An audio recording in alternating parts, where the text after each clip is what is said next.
Here we have a 2020 STI with literally an SF intake,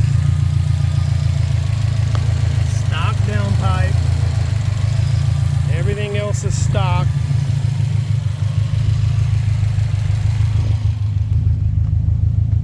Catback.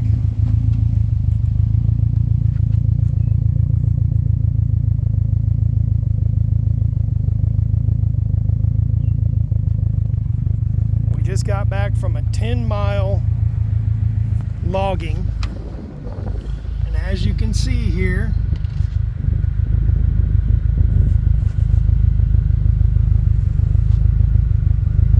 $21,000 miles.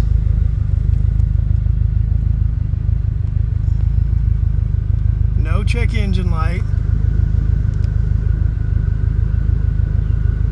We're monitoring cylinder roughness in 2 and 3.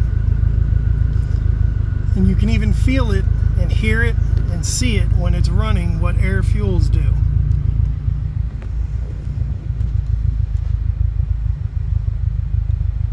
Just did a compression and leak down test. Cylinders 2 and 3 are at 120 each. Number 1 is at 135 and number 4 actually is at 150. But we have 50 and 65% leak down in cylinder number 2 and 50% in cylinder 3. All the more reason to not run an OTS map for any length of time, because this has been done for 15,000 miles.